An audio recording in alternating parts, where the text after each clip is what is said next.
In 1975, a book reviewing the relationship between the Israeli government and media came out. This was 2 years after Israel's defeat in Yom Kippur War against Egypt and Syria. 4 pages of this book became viral over the internet. These pages describe the methods used to kill a protest. As you will see, not much has changed. The methods described in the book are similar to government's actions nowadays. According to this book, this is how you kill a protest.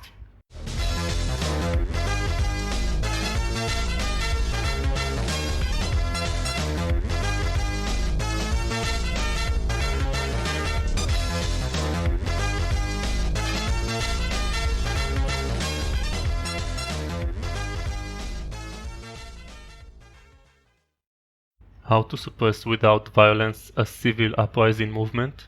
This is an original, well-tested Israeli formula, worthy of getting registered as a patent and exported to certain regimes. This patent allows the uprising movement to die painlessly, self-execution with good spirit, as in the times of the British Mandate. After an angry protest came the announcement, "Friends, move along peacefully." Here is the prescription. Step 1. Completely ignore the whole thing.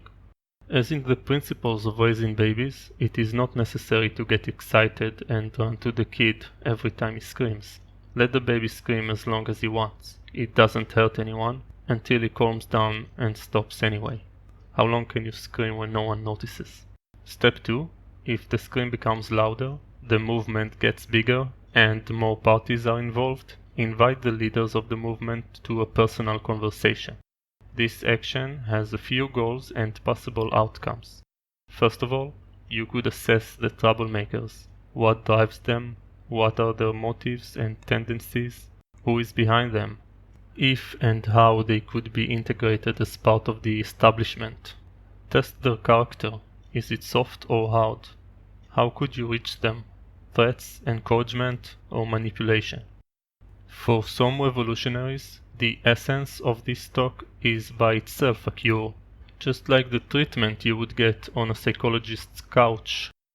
This sort of revolutionaries leaves the conversation optimistic with hopes for a better future. This type of a revolutionary will later tell his friends, "I wasn't ashamed of saying what I think about the situation. I told them everything I had to say and how it should be fixed. You shouldn't believe it, but they really accepted me. They listened for almost 2 hours. They said they will think of everything and give a response. Then we shook hands. I think I made a change in this country." Another type of revolutionaries lives with heavy feelings of guilt. How could I fight against such a sweet, serious, wise, patriotic and sensitive person? These 2 types could be immediately removed from the dangerous persons list. As for the others, act carefully according to the impression during the meeting. Meanwhile, it wouldn't hurt to use 2 aiding means. A. Spread rumors about them. Say things like, they are extreme left or right-wing activists, they drive expensive cars. B. Instruct the relevant agencies to keep an eye on the person. Check who they meet, what are their sources of income, and so on.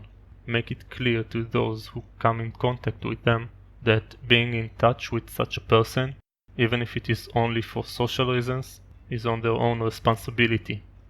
Do what you know, but I just came here to warn you. Step 3. Plant some of your people in the group. This becomes easier as the movement grows. These people will not only observe and report about the movement, but they could also direct the protest and revolutionary rage in a constructive manner. For example, after days and nights of uprisings, protests and screaming, when the question becomes what's next or where to now, someone will come up with an idea. Guys, let's stop complaining and do something positive. Or, before we criticize, let's check ourselves. Are we perfect? Or you always speak of the leaders, but what was your contribution to this country? This method has an endless number of variations. You could even make a soldier who is back from a war crying about the death of his fellow soldier feel guilty. Would you quit whining all the time? Aren't you a man? You make everybody feel depressed. At this point it is guaranteed that at least 50% of the participants in the uprising will quietly stop attending. Some will be convinced that it is pointless to keep complaining. Some will move on to doing something positive and constructive.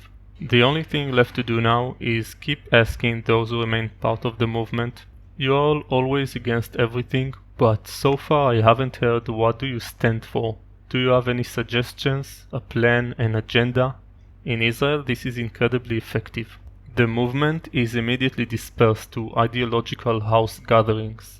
For long days and nights, every section and section of the plan is phrased, like in a youth movement, until the purpose that started the uprising is pushed aside and ceases to exist. In the heat of the argument, personal conflicts emerge. What follows is separation of the groups into smaller groups, and the whole thing fades away as a youth experience full of goodwill. What did I still want to say? Well, let's meet next week. Bring some snacks. The average Israeli citizen is the embodiment of the good guy, in the most honest interpretation of the phrase. He always goes back to the same routine, while taking another burden to carry over his shoulders.